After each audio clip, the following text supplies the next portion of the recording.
estamos enfrentando uma epidemia silenciosa. Não é um vírus, mas sim os aditivos e rótulos dos alimentos ultraprocessados que causam inflamação. Novo podcast no Datando a Ciência. A epidemia silenciosa. Já aconteceu de comer alguma coisa e do nada, assim, o humor mudar completamente? Ou sentir aquela ansiedade, uma culpa, ou um desejo que não dá para controlar por mais daquilo? A gente sempre pensa que isso é falta de controle, né? Uma fraqueza nossa. Mas a verdade é que isso pode não ter nada a ver com força de vontade. É pura biologia. E hoje, nossa análise vai fundo nessa conexão que é super poderosa e muitas vezes invisível entre o que a gente come e como o nosso cérebro funciona. Exatamente. O material que inspira a nossa conversa de hoje é o roteiro do 4º episódio de uma minissérie chamada A Epidemia Silenciosa. O foco é um tema fascinante. O cérebro também come. Nossa missão aqui é desvendar a ciência por trás do que os pesquisadores chamam de eixo intestino-cérebro. Vamos explorar como a alimentação, as bactérias que vivem na gente e a inflamação corporal afetam diretamente o humor, as decisões e o comportamento de todo dia. Ok, então, vamos começar por aí, por essa ideia do eixo intestino-cérebro. Porque eu cresci com aquela imagem de que o cérebro era uma fortaleza, sabe? Um órgão isolado, protegido de todo o caos do corpo. Tipo uma sala de controle blindada. Pelo visto, essa imagem já era, né? Completamente. Essa visão do cérebro como uma entidade separada, ela caiu por terra. A realidade é muito mais integrada e, honestamente, muito mais interessante. Imagina uma via de mão dupla super movimentada, com informação indo e vindo sem parar. É isso que é o eixo intestino-cérebro. O cérebro está em um diálogo constante com o sistema digestivo, recebendo sinais químicos, hormonais, inflamatórios, o tempo todo. E como funciona essa conversa? É tipo uma linha telefônica direta ou é mais complexo que isso? É uma rede de comunicação sofisticadíssima. Tem vários canais, sabe? Um deles é um nervo vago, que é literalmente uma conexão física, tipo um cabo de fibra ótica, ligando o intestino ao cérebro. Uau! Outro canal são os hormônios, que viajam pelo sangue levando mensagens. O sistema imunológico também participa, mandando os próprios alertas dele. E tem a parte mais surpreendente, eu acho, os metabólitos, que são substâncias que a nossa microbiota intestinal produz. Tá, mas quando a gente fala de humor, de felicidade, a gente pensa no cérebro. Certo. A química toda parece que acontece lá em cima. Essa conexão com o intestino é, tipo, só um detalhe ou é algo realmente gigante? Desafia completamente a nossa intuição. E o dado que prova isso é chocante. Cerca de 90% da serotonina do corpo, o famoso neurotransmissor do bem-estar, é produzida no intestino. Ok, 90%. Peraí, então o nosso cérebro do bem-estar fica na barriga? Isso muda tudo. Quer dizer que a origem daquela sensação boa ou da falta dela pode não estar na cabeça, mas no que está acontecendo metros abaixo? Em grande parte, sim. A produção está lá. E essa serotonina intestinal não só regula o funcionamento do próprio intestino, mas ela também influencia o cérebro, sinalizando e modulando o humor. A conexão entre a saúde intestinal e nosso estado emocional é, portanto, inquestionável e direta. Isso é surreal, porque a gente pensa em bactéria e, sei lá, imagina uma infecção. A ideia de que essa colônia de seres vivos dentro de nós está de alguma forma puxando as cordinhas do nosso humor, como isso é sequer possível? Parece ficção científica, eu sei, mas a biologia é bem concreta. Essas bactérias não são inquilinas passivas, de forma alguma. Elas são uma fábrica química ativa. Participam diretamente da produção e modulação de vários neurotransmissores que são essenciais para o cérebro. Peraí, então você está dizendo que as bactérias no meu intestino estão literalmente fabricando as mesmas substâncias químicas que os meus neurônios usam para se comunicar? É isso mesmo? Exatamente isso. É uma usina bioquímica. Elas ajudam a produzir a serotonina, como a gente já falou, mas também a dopamina, que está ligada à motivação e ao prazer. E o GABA, que é um neurotransmissor que age como um freio, sabe? Ajuda a acalmar, a regular a ansiedade. Elas são nossas parceiras na manutenção do equilíbrio químico. Então, se essa comunidade de bactérias está desequilibrada, o que a ciência chama de disbiose, né? A nossa química cerebral fica bagunçada. É daí que vem aquela irritação que surge do nada, ou aquela ansiedade sem motivo aparente. É uma das principais hipóteses. Quando a microbiota está em disbiose, a produção desses mensageiros fica toda comprometida. Os sinais enviados ao cérebro são alterados. E isso pode se manifestar exatamente nessas formas que todo mundo conhece. Um aumento da ansiedade, mais irritabilidade, dificuldade de concentração, aquela névoa mental, sabe? E alterações de humor que parecem surgir do nada. Não é que as bactérias decidem nos deixar ansiosos, mas o ambiente químico que elas ajudam a criar ou a desregular tem um impacto direto na função cerebral. Entendi a parte da microbiota, mas e a comida em si? Porque tem alguns alimentos que eles parecem ter um poder quase magnético. Não é só fome, é um desejo, uma fissura. O que acontece no cérebro nesses momentos? Aí a gente entra no território do sistema de recompensa cerebral. Os alimentos ultraprocessados, eles são projetados para serem o que a gente chama de hiperpalatáveis.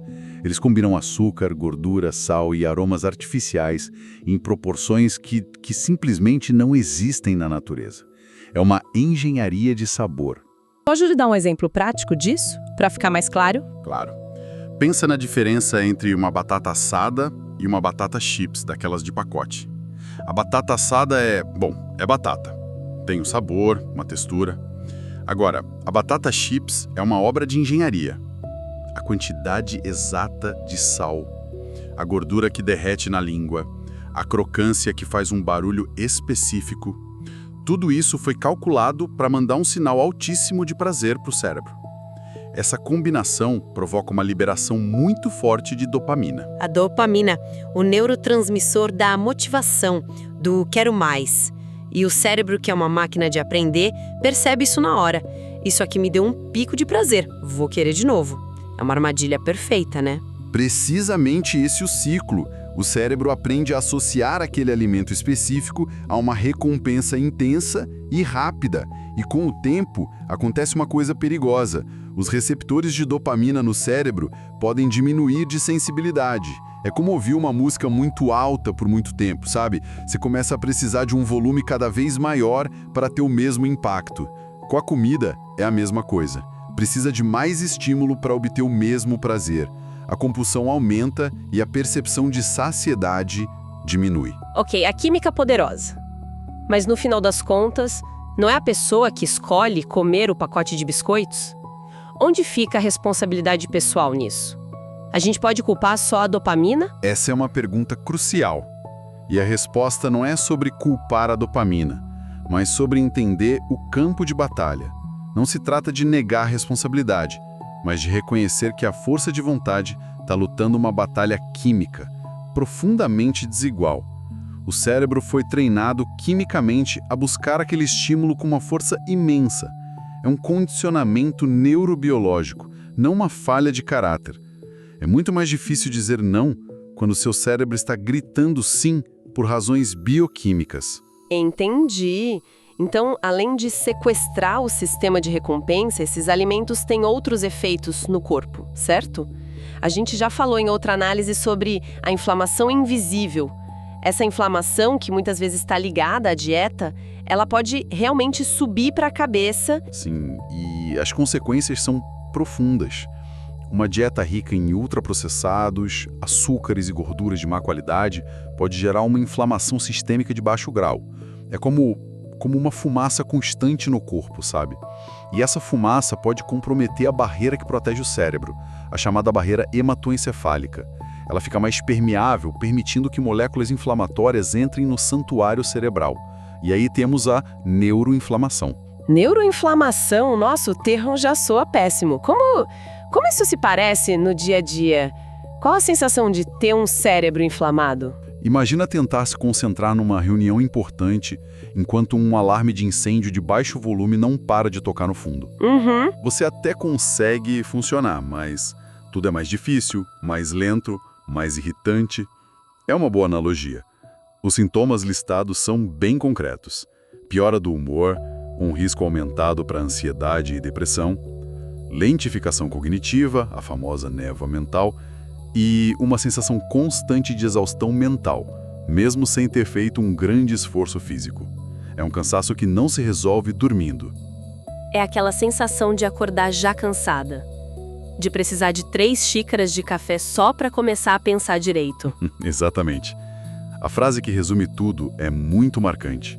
O cérebro inflamado não pensa, sente e reage da mesma forma. Ele está operando em modo de crise, e isso afeta absolutamente tudo, da memória à paciência. Ok, então, vamos juntar as peças. Temos um cérebro que pode estar inflamado, com o sistema de recompensa sequestrado pela dopamina fácil e com a produção de serotonina talvez comprometida pela saúde do intestino. É um cenário de crise interna. Como a gente reage a isso no nosso comportamento alimentar? Isso nos leva diretamente ao que chamamos de comer emocional. Um cérebro nesse estado fisiológico alterado, ele está desesperado por alívio. Ele busca prazer imediato para compensar todo esse desconforto, essa estática interna. E qual a ferramenta mais rápida, barata e acessível para conseguir um pico de dopamina e um alívio temporário? A comida ultraprocessada. O ciclo se fecha. Perfeitamente. A comida deixa de ser nutrição e vira um remédio improvisado, uma ferramenta de regulação emocional. E isso se traduz em comportamentos que todo mundo conhece. Comer por ansiedade, para se acalmar, beliscar o dia inteiro mesmo sem fome, ter uma dificuldade imensa de parar de comer depois de começar e, claro, o golpe final, a culpa esmagadora que vem depois, que gera mais ansiedade e reinicia o ciclo. É um beco sem saída. A pessoa se sente fraca e culpada por fazer algo que biologicamente o cérebro dela está implorando para que ela faça. Como a gente quebra esse padrão? A perspectiva oferecida é felizmente positiva. E a solução não começa com mais uma dieta restritiva que geralmente aumenta o estresse, a ansiedade e o sentimento de privação, piorando o quadro.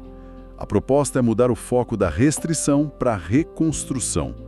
Trata-se de mudar o ambiente interno para que o cérebro não precise mais gritar por socorro. E como se faz essa reconstrução? Os princípios são diretos. Primeiro, reduzir o consumo de ultraprocessados, que são os principais gatilhos desse sistema de recompensa desregulado. Não é sobre perfeição, é sobre diminuir a frequência e a intensidade desses estímulos. Segundo, reaprender a ouvir e a respeitar os sinais internos de fome e saciedade. Mas como a gente faz isso na prática, quando estamos tão desconectados desses sinais? Uma vontade emocional. A fome física geralmente vem aos poucos, aceita várias opções de comida e se satisfaz. A vontade emocional é súbita, específica para um alimento reconfortante e muitas vezes persiste mesmo depois de estar fisicamente cheio. Só de fazer essa pausa, essa pergunta, já se começa a criar um espaço de consciência.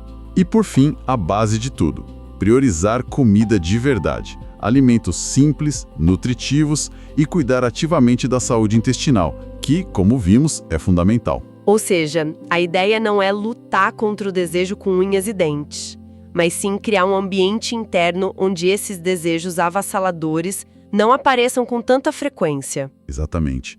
Ao melhorar o ambiente fisiológico, reduzindo a inflamação com alimentos anti-inflamatórios, equilibrando a microbiota com fibras e probióticos, o comportamento alimentar tende a se ajustar de forma muito mais natural e sustentável. Você não está mais lutando contra a sua biologia. Você está alinhando sua biologia aos seus objetivos. Isso me leva à mensagem que eu achei a mais poderosa de todas, a proposta de substituir a culpa pela consciência. É como trocar o chicote pela lanterna, sabe?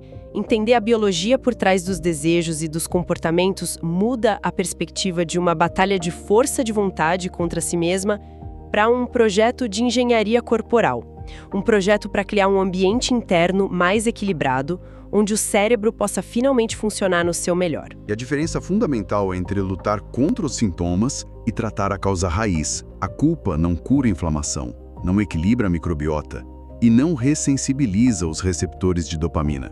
Mas a consciência, armada com o conhecimento de como tudo isso funciona, pode iniciar um processo de mudança real e duradouro. Fazendo uma rápida recapitulação dos grandes momentos dessa conversa, alguns pontos se destacam para mim. Primeiro, essa comunicação incessante entre o intestino e o cérebro. Eles não são mundos separados, são um sistema único. Segundo, o papel absolutamente central da nossa microbiota na produção de neurotransmissores essenciais, como a serotonina. Isso é incrível. Terceiro, o mecanismo poderoso de como os alimentos ultraprocessados condicionam biologicamente nosso cérebro, explicando por que é tão difícil simplesmente parar de comer. E, por fim, o impacto real e mensurável da inflamação sistêmica na nossa saúde mental e cognitiva, a tal da névoa mental. Isso sintetiza perfeitamente os pilares da discussão.